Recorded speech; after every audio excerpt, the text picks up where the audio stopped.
Tapos sa may LPD. Basta. At kami nga ang couple na may goal. Ang goal nga ni namon yan, makatipid sa kuryente. Na nang paghuna ko nga ni, tapos na ako mag-eskwela, ay Diyos ko marimar, day papalan. Kay ini nga ni na aking mapapangasawa, nagpakapit sa din na, ano ba yung tawag sa da?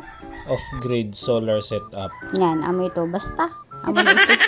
Sabi nga ni niya, kay puhan niya ako tukduan sa di, para pagwara siya, maaram ako kung paano ni magana. Kaya sabi ko, makain ka man, naadi ka man lang pirmi sa puso. Oh, yan, nalente arang. Nansan high school nga ni kami, di ko man talaga yan nasasabutan. Di man nga ni niya ako yung papakopya pag may exam kami. Kaya nga nang hinimo ko para pumasa. Trinupa ko na lang talaga ang teacher me. Turo nga niya dida ang mga MTTP, ang LVD.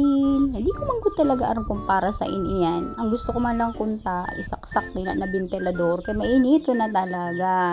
Magayon nga talaga mag-invest sa irog sa di, lalo pa niya na mahal mo na yung tiro. Lalo pa ang kuryente, Diyos ko, minsan, bagang gusto ko na lang din maging member sa Porpis.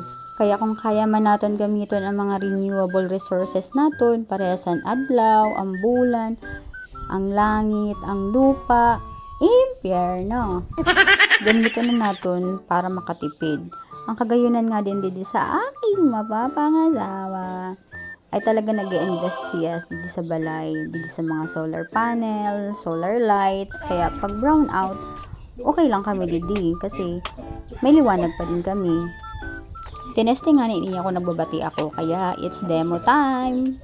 Nagbati man ako, pero ang tinandaan ko lang talaga dida kung paano ina i-turn off, paano ina i-turn on.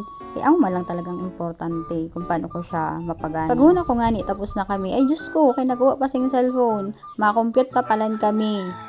Diyos ko, teacher ka talaga. At habang nga siya ay nagpapaliwanag ako, eto, kundiri nga ni, hika, biyadi pa.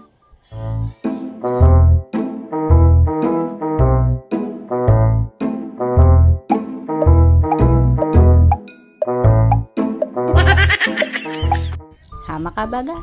Basta ang aram ko lang, makatipid kami sing kuryente pag may adlaw. Dahil ang kaya nga ni sa di paganahon is electric fan, nan pwede din kami mag-charge.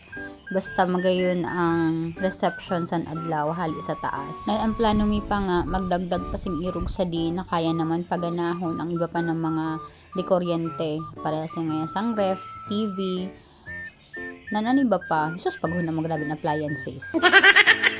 Pinaset up nga namin yan sa napakagaling naming Kuya Joe.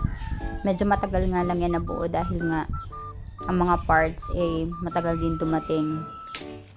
Pero sang nabuo nga ni, sulit naman. Amo nga ni ini ang kuha ni Kuya Joe habang nagsiset up. Hinagad ko lang ini sa napaka-supportive niyang asawa. Kay habang nga ni nagsiset up sinda, kami na duwa ng ate A, abala sa pagchichismisan. Dahil nga ni, kami ang mga chismosang tunay. So yun lang, bye!